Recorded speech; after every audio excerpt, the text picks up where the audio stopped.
हरि ओम तत्सत। हरि ओम तत्सत। हरि ओम तत्सत। ईशावास्य उपनिषद।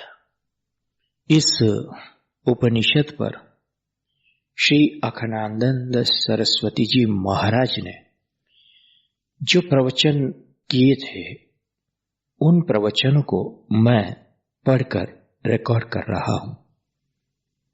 महाराज श्री के प्रतिपादन व लक्षण से सुधिजन सुपरिचित है।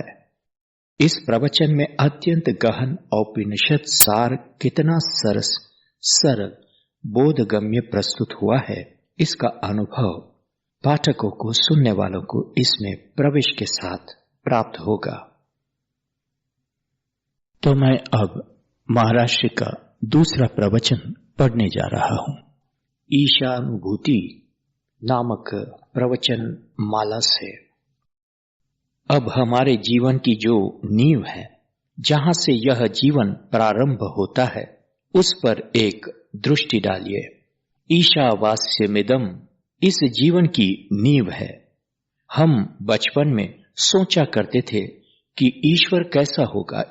एक बार रक्त की जांच करवानी पड़ी अस्पताल में दिल्ली के, तो हमको दिखाए यंत्र में हमारे शरीर से निकला रक्त का एक कतरा और उसमें अनगिनत जीवाणु तैर रहे थे। जैसे समुद्र में कोई जीव जंतु उछल रहे हो, ऐसे उछल रहे थे। अरे, मेरे रक्त के एक कतरे में ये है, कितने सफेद है, कितने भूरे है। इनकी गिनती हुई तो दवा दी गई। दूसरे तीसरे दिन फिर जांच किया तो वे ठीक हो गए थे, नॉर्मल हो गए थे। हमने विचार किया कि हमारे रक्त में कितने कीटाणु हैं और इनकी सृष्टि, इनकी स्थिति, इनका पालन मेरे द्वारा होता है। मैं जो खाता हूं उससे ये पहले बढ़ते हैं, जो दवा लेता हूं उससे घटते बढ़ते हैं। यह हाथ ठीक काम करता है जीव के रहने से, पांव ठीक काम करता है जीव के रहने से, आंख देखती है जीव के रहने से, कान सुनते हैं जीव के रहने से। इस समग्र जीवन की उत्पत्ति, स्थिति, प्रलय में जीव का निवास ही है। जीव न हो तो आंख क्या देखे, कान क्या सुने, पांव क्या चले, हाथ क्या काम करे, जीव क्या बोले। उस दिन मेरे मन में ऐसा आया कि आखिर यह संपूर्ण विश्व सृष्टि भी तो किसी का शरीर है। जैसे हमारे शरीर में एक जीव है और उसके होने से पाप पुण्य, आना जाना, सुख दुख, राग द्वेष है। जीवन न हो तो सोना भी क्या हो और जागना भी क्या हो। ऐसे यह समग्र सृष्टि के मूल में एक ईश है, ईश्वर है।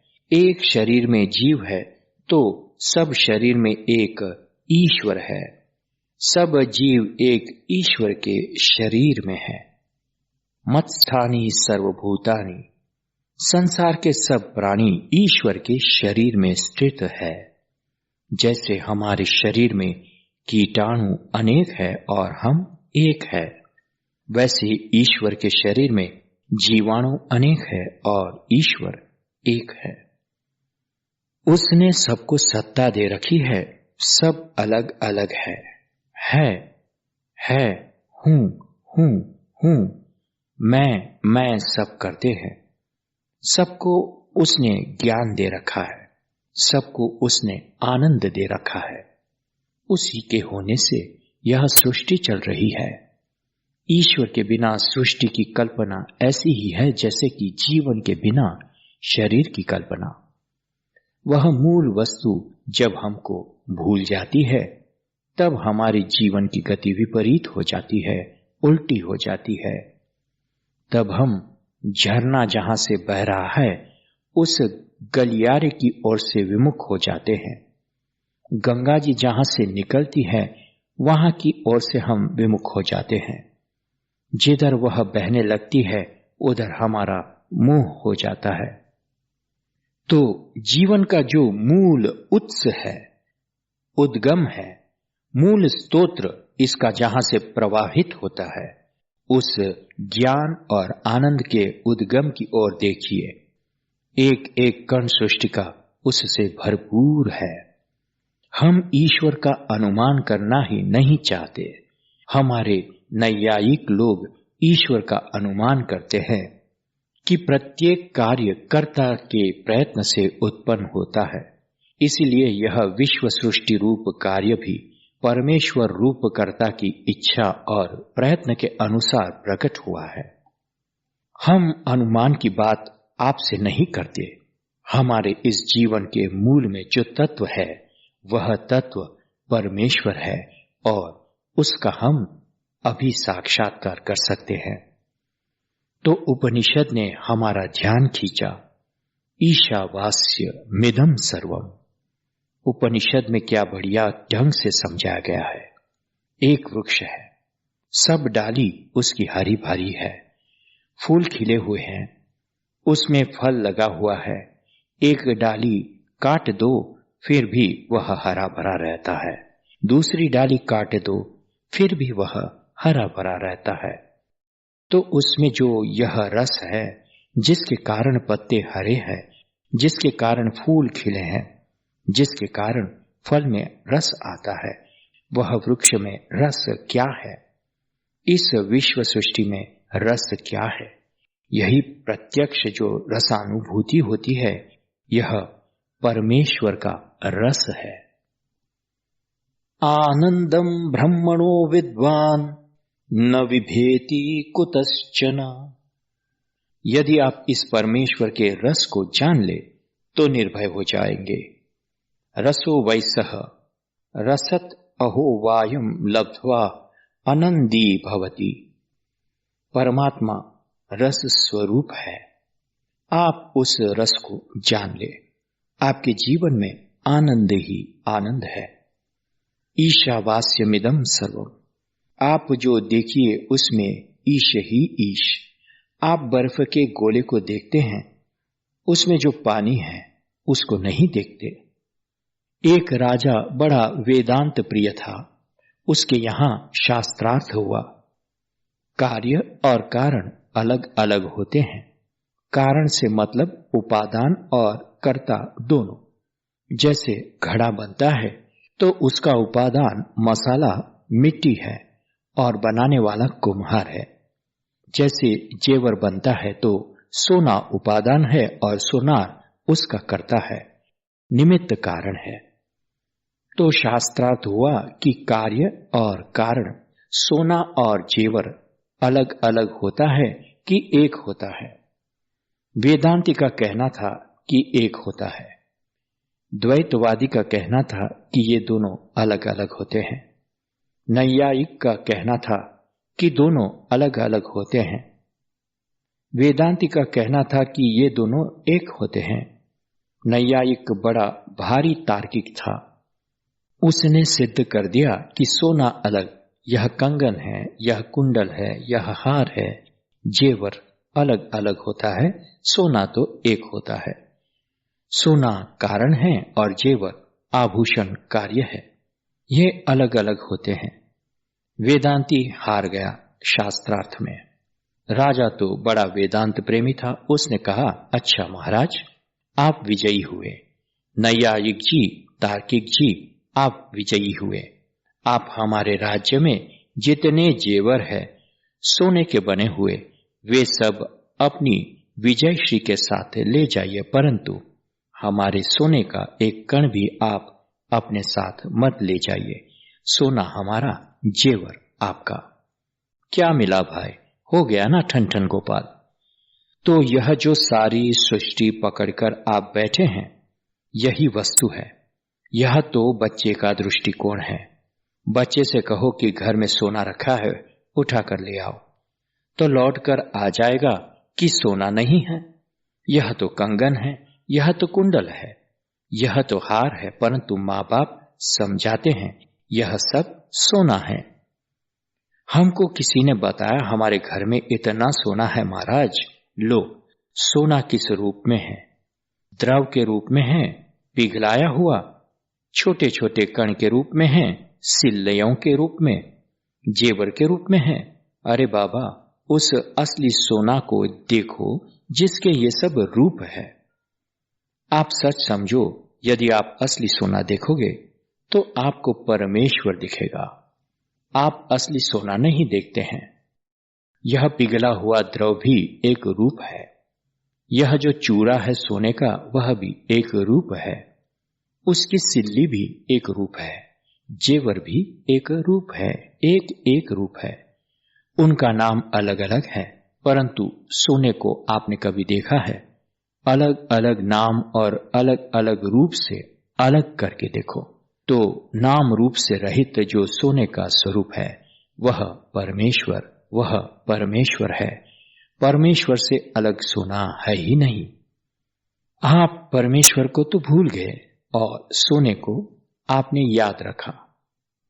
उपनिषद आपको यह शिक्षा देती है कि आप प्रत्येक आभूषण में, प्रत्येक सिल्ली में, प्रत्येक चूरे में, कण कण में, प्रत्येक द्रव में उस स्वर्ण की दृष्टि रखिए जो इन सब नामों और रूप के मूल में है।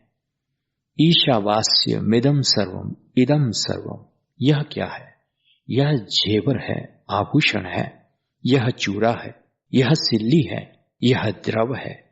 लेकिन असल में जो स्वर्ण तत्व है वह परमेश्वर का स्वरूप है और वही सब नाम में, सब रूप में है। यह आपके जीवन के लिए मौलिक तत्व निर्देश है। इससे आप अलग जाएंगे तो राग द्वेष करेंगे, अभिमान करेंगे, सुखी दुखी होंगे। तो इदम सर्वम जो कुछ है, अनेक नाम, अनेक रूप, अनेक आकार दिखाई पड़ रहे हैं, इसमें सबको, सब में ईश्वर से वासित कर दीजिए। वास्यम आच्छादनीयम। आप एक बार ऐसा देखिए कि और कुछ न दिखे, ईश्वर दिखे। वहां ऐसे मुक्त होंगे, कोई डर नहीं, राग द्वेष से मुक्त होंगे, अभिमान से मुक्त होंगे, अविद्या से मुक्त होंगे। आप ही आप होंगे। जहां नाम रूप की विशेषता नहीं है वहां तो परमात्मा ही रहता है। यह पहला उपदेश हुआ। जीव के लिए प्रथम सत्य ईश्वर है। अब दूसरा सत्य देखो, तेन त्यक्तेन भुंजिताः। क्योंकि सब ईश्वर है। ईश अनेकता की माया में जो सो रहा है, ई माने माया और श माने शयन करने वाला। ई माया तस्याम शेते इति ईशः। ई माने माया और श माने शयन। इस अनेकता की माया में, इस छोटे बड़े की माया में, इस प्रिय अप्रिय की माया में, इस सुख दुख की माया में, इस जन्म मरण की माया में जो छिपा छिपा सा रहा है उसका नाम ईश है। उसको आप जाहिर कर लीजिए। प्रबोधम च जगत स्वामी नियतामच्युतो लघु बोधश्च क्रियतामस्य हन्तुमेतो महासुरो। आप इस ईश्वर को जगाइए और उसको दुनिया में भर लीजिए। आपके सारे दुख मिट जाएंगे, सारे बंधन मिट जाएंगे, आपके जन्म जन्मांतर के स्वर्ग नरक मिट जाएंगे। आप मुक्त, स्वतंत्र, स्वच्छंद, सर्वाधिपति हो जाएंगे। ई मायाम क्षति, वही इस अनेकता की माया को काट देता है, अनेकता की माया में सोता है और अनेकता की माया को काटता है। ईश शब्द का संस्कृत भाषा में दोनों अर्थ होता है और ईष्ठे नियंत्रण करता है। अब तेन त्यक्तेन त्यागेन भुंजिताः। क्योंकि सब ईश्वर है, सब जगह ईश्वर है, सब समय ईश्वर है, इसलिए कहीं कुछ ढोकर ले जाने की जरूरत नहीं है। अपने सिर पर बोझ लादने की जरूरत नहीं है। तेन हेतुना, क्योंकि सब ईश्वर है, सबके ईश्वर है, सब समय ईश्वर है, इसलिए त्याग के द्वारा आप परमेश्वर का भजन कीजिए। आत्मरक्षा कीजिए। यह जीवन का दूसरा सत्य है। छोड़ते छोड़ते चलिए। जैसे घड़ी की सुई आगे चलती है, 1 सेकंड को छोड़ती है, दूसरे सेकंड में जाती है, दूसरे सेकंड को छोड़ती है, तीसरे सेकंड में जाती है। जैसे आप जब चलते हैं तो एक एक कदम को पीछे छोड़ते चलते हैं और आगे को बढ़ते चलते हैं। ऐसे आपका जीवन जैसे स्थान को छोड़ते हुए आप आगे बढ़ते हैं, जैसे समय को छोड़ते हुए आप आगे बढ़ते हैं, ऐसे वस्तुओं का ख्याल छोड़ते हुए आगे बढ़िए। पूर्व वृत्ति को छोड़ते हुए उत्तर वृत्ति को स्वीकार कीजिए। जागृत को छोड़कर सुषुप्ति में जाते हैं और सुषुप्ति को छोड़कर जागृत में आते हैं। आपका जीवन त्यागमय है। आपके जीवन का मौलिक तत्व है त्याग। क्या रहा आपका? वह बचपन वाला शरीर रहा? वह बचपन वाले दांत रहे? वह तोतली बोली रही? वे काले बाल रहे? वह वजन रहा आपका? एक दिन डॉक्टर ने किसी से पूछा, महाशय, आजकल तो आप बड़े तगड़े वजनदार हो गए, आपका सबसे कम वजन कब था? उसने कहा, 8 पाउंड था जिस दिन पैदा हुआ था। आपका वह वजन रहा है? आपकी वह लंबाई रही, चौड़ाई रही? अच्छा, आपकी वह विद्या बुद्धि रही? आपका जीवन जब स्वयं त्यागता हुआ, ग्रहण करता हुआ आगे बढ़ रहा है, तब आप अपने मन को क्यों पिछड़ने देते हैं? भूत ने आपके मन को पकड़ लिया। रोते हैं, हाय हाय, 10 वर्ष पहले जो था वह अब नहीं है। अरे भाई, वह 10 वर्ष पीछे छूट गया। उसका भूत तुम्हारे मन में बैठा हुआ है। तो त्यक्तेन भुंजितः, समय छूट रहा है, स्थान छूट रहा है, शरीर का वजन छूट रहा है, लंबाई चौड़ाई छूट रही है, इसकी उम्र छूटती जा रही है। आप किस चीज को पकड़कर रखते हैं? जीवन का प्रथम सत्य है परमेश्वर और दूसरा सत्य है त्याग। तेन त्यक्तेन भुंजिताः। इस त्याग से होगा क्या? आत्मानं पालयेथाः। यह भुज धातु है। इससे भुंगते और भुनकती दोनों रूप बनते हैं। माने आत्मनेपदी भी है और परस्मयपदी भी है। इसका अर्थ भोग करना भी होता है और इसका अर्थ पालन करना भी होता है। भुनकती का अर्थ होता है पालन करता है और भूंगते का अर्थ होता है भोग करता है। अब भुंजिताः आत्मानं पालयेथाः। वेद में परस्मयपदी और आत्मनेपदी इन धातुओं के भेद का जरा कम ख्याल रखा जाता है। कहते हैं, यदि आप त्याग करेंगे तो अपनी ही रक्षा करेंगे, यदि आप त्याग नहीं करेंगे तो आप पर ही चोट पड़ेगी, क्योंकि दुनिया की सब चीजें छूटेंगी, इसमें कोई शंका नहीं है। अवश्यम यातारः चिरतर मुषित्वापि विषयाः। 10 दिन ज्यादा रहे कि 10 दिन कम रहे, हम छोड़े कि वे छोड़े, एक दिन छूटेंगे तो सही। त्याग तो जीवन का सत्य है। यदि वे हमको छोड़कर जाएंगे तो हमको रोना पड़ेगा, और यदि हम उनको छोड़ेंगे तो हमको छोड़ने का आत्मसंतोष, आत्मतुष्टि होगी कि मैंने इसको छोड़ दिया। छोड़ने में भी आप गौरव का अनुभव करेंगे, और वे छोड़कर जाएंगे तो आप अपने में हीनता का अनुभव करेंगे। तो अपनी रक्षा, आत्मरक्षा किस में है? त्याग के द्वारा ही आत्मरक्षा होती है, ग्रहण के द्वारा आत्मरक्षा नहीं होती। यह जीवन का दूसरा सत्य है। यत् पृथिव्याम व्रीह्यहं हिरण्यं पशवः स्त्रियः नालमेकस्य तृप्त्यर्थम इति मत्वा संव्रजेत।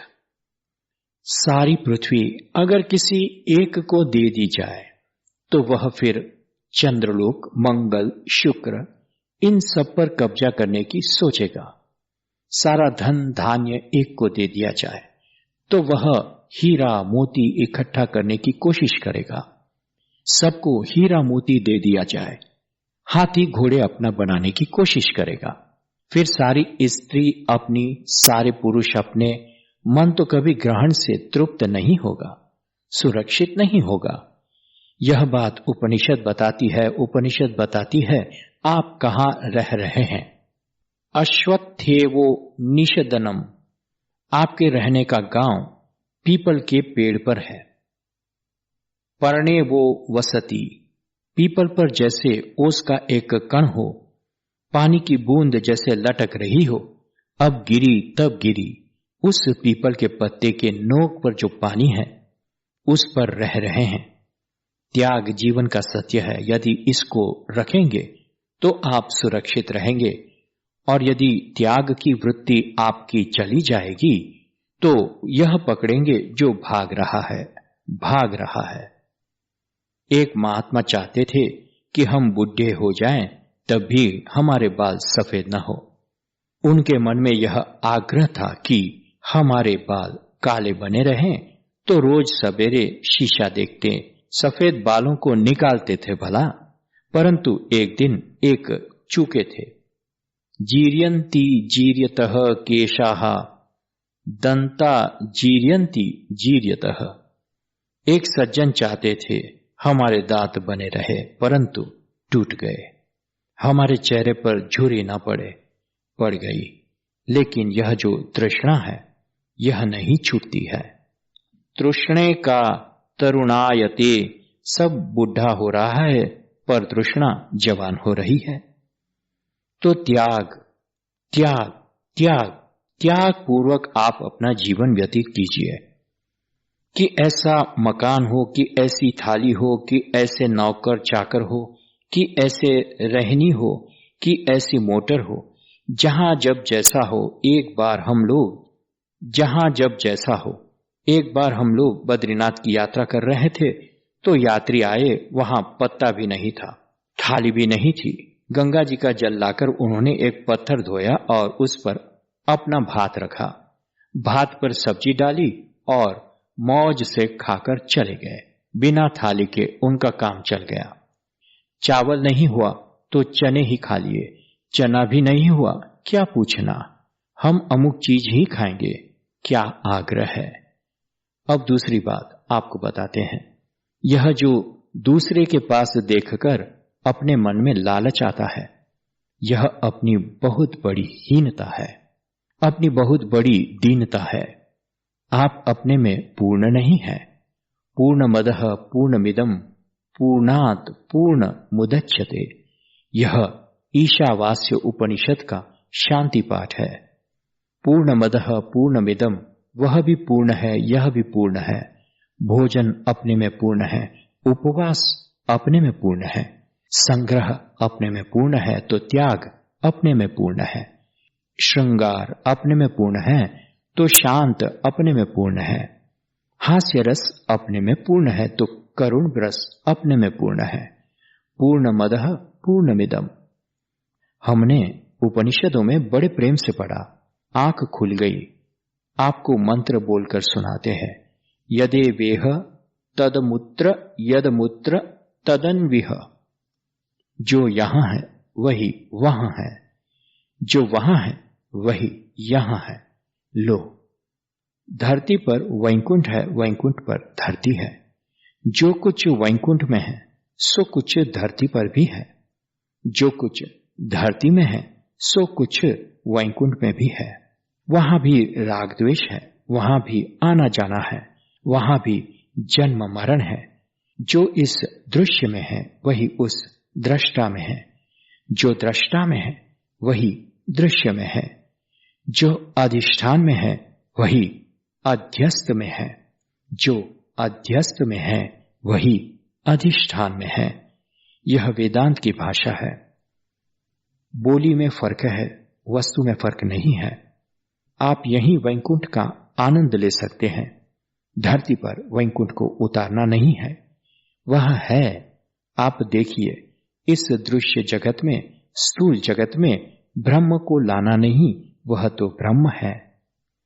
हम एक बार पांडिचेरी योगी अरविंद के आश्रम में गए थे। वहां अनिल वरण राय थे, नलिनी कांता थे, दिलीप कुमार राय भी उन दिनों वहां रहते थे। हमने बातचीत की उनसे। यह सृष्टि दिव्य हो जाएगी, इसका क्या अर्थ है? क्या जन्म नहीं होंगे? क्या मृत्यु नहीं होगी? क्या मलमूत्र लोगों के शरीर में नहीं रहेगा?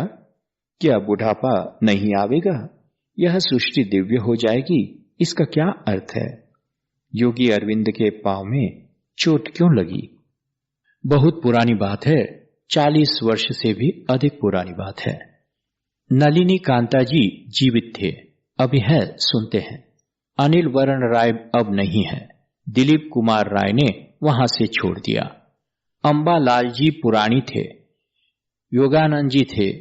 एक साथ बैठकर बातें की। अंत में उन लोगों ने कहा, सृष्टि की प्रक्रिया में अंतर नहीं पड़ेगा, दृष्टि में अंतर पड़ेगा। आप लोग योगी अरविंद का अध्ययन करते होंगे, पता नहीं इस बात पर आपका ध्यान कभी जाता होगा कि नहीं। सृष्टि की प्रक्रिया में अंतर नहीं होगा, दृष्टि की प्रक्रिया में अंतर होगा। यह है उनका समर्पण योग, यहां है उनका आध्यात्म। आप ध्यान दो इस बात पर। आपकी दृष्टि सच्ची होनी चाहिए। ब्रह्म कुछ दूसरा है, यह जगत कुछ दूसरा है, ऐसा नहीं है। एकम सद्विप्रा बहुधा वदंती, परमेश्वर कुछ दूसरा है, यह सृष्टि कुछ दूसरी है, ऐसा नहीं। मृत्यो हो स मृत्युम गच्छति य इह नानेव पश्यति, यह जो नाना बैठ गया, इसने आपको मृत्यु से मृत्यु, मृत्यु से मृत्यु, अरे हाय हाय यह छूटा, यह आया यह गया, यह आया यह छूटा। तो मा गृदः कस्य स्विद धनम धत्ते इति धनम, जो धारण करता है, जो पोषण करता है, उसको धन कहते हैं। इसी से अंतर्धन भी होता है, बहिर्धन भी होता है। पृथ्वी विश्वस्य धारिणी, यह पृथ्वी क्या है? सबको धारण करती है, यह धन है, अन्न है, वह सबका धारण करता है। केवलाधौ भवति यह केवलादि, जो स्वयं पका के अपने खाने की फिक्र करता है और दूसरे को खिलाकर नहीं खाता, वह पाप खाता है। यह ऋग्वेद का मंत्र है।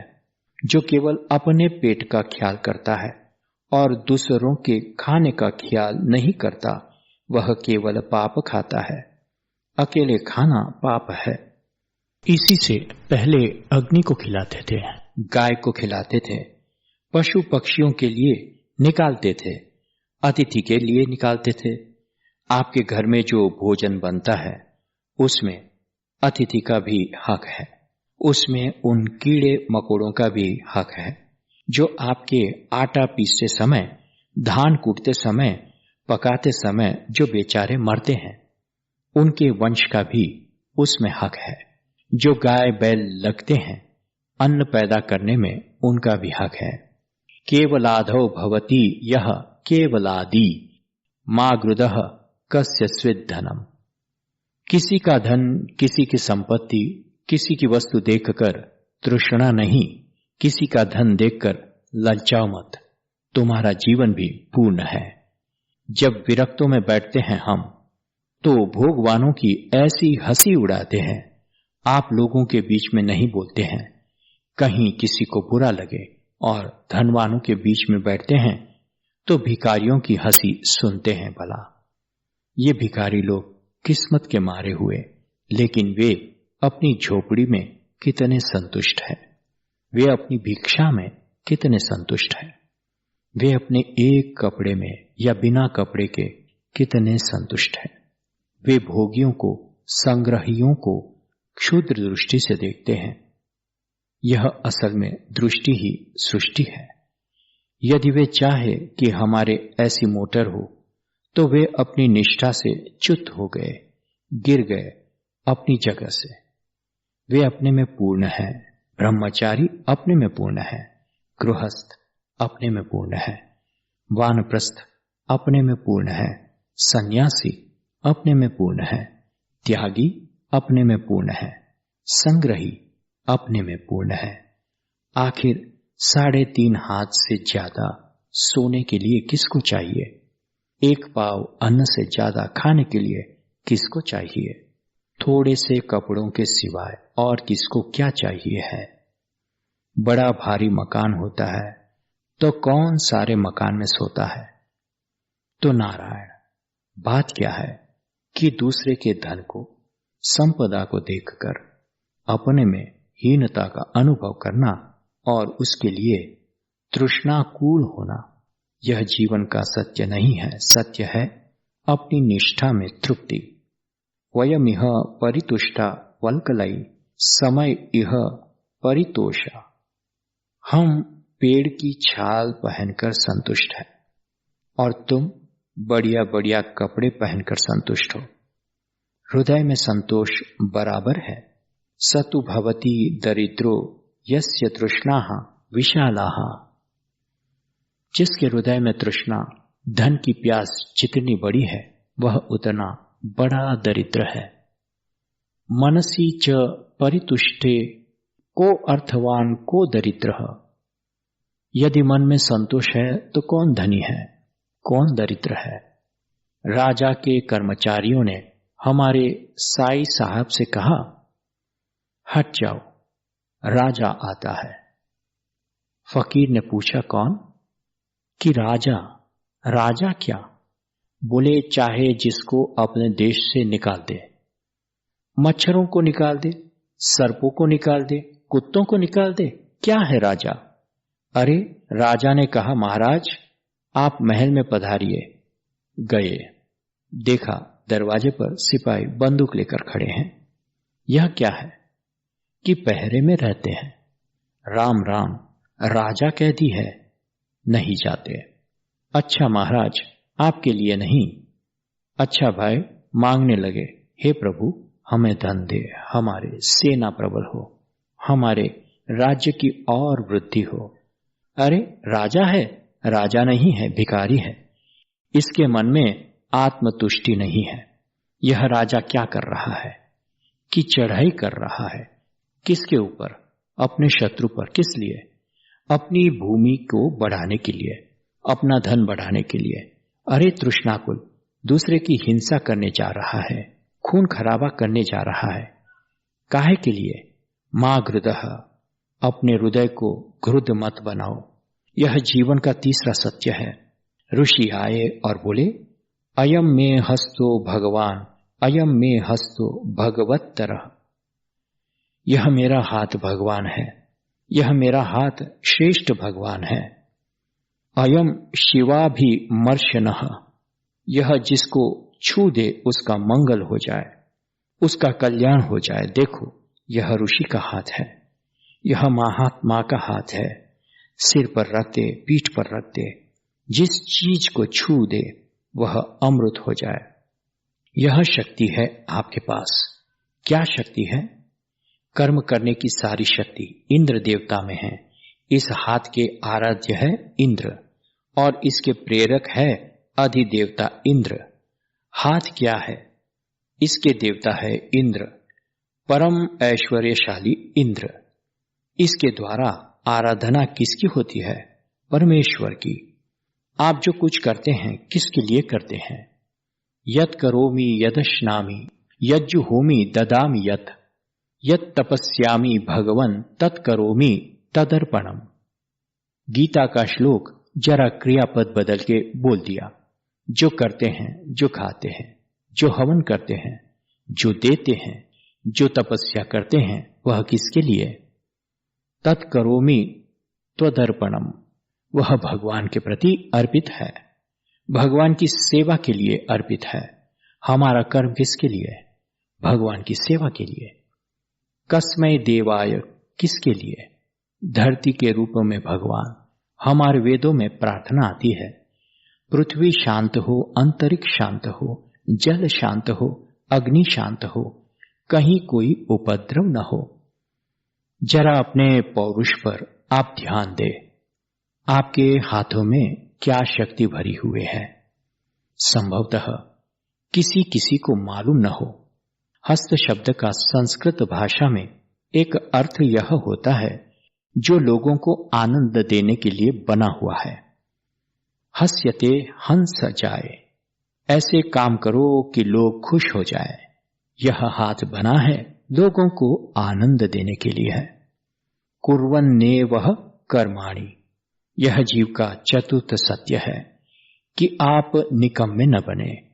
अपने कर्तव्य कर्म का पालन सबकी सेवा के लिए, सर्वात्मा भगवान की सेवा के लिए, सर्वरूप प्रभु के लिए, स्वकर्मणा तमभ्यर्च्य सिद्धिम विन्दति मानवः। अपने कर्म के द्वारा आप उसकी आराधना कीजिए। किसकी? कि जिससे सब है और जो सब में है। यतः प्रवृत्तिर्भूतानां येन सर्वमिदं ततम्, जिससे सब चल फिर रहा है और जो सब में भरपूर है। उस प्रभु की सेवा के लिए आप अपने हाथों से काम करते चलिए। नहीं करेंगे तो नहीं बाबा, आप जरूर कीजिए, ऐसे ही कीजिए। नहीं करेंगे तो और करेंगे तो दोनों में क्या अंतर है? अब यह बात कल के लिए छोड़ते हैं। तीसरे प्रवचन में हरि ओम तत्सत, हरि ओम तत्सत, हरि ओम तत्सत। ओम शांति शांति शांति।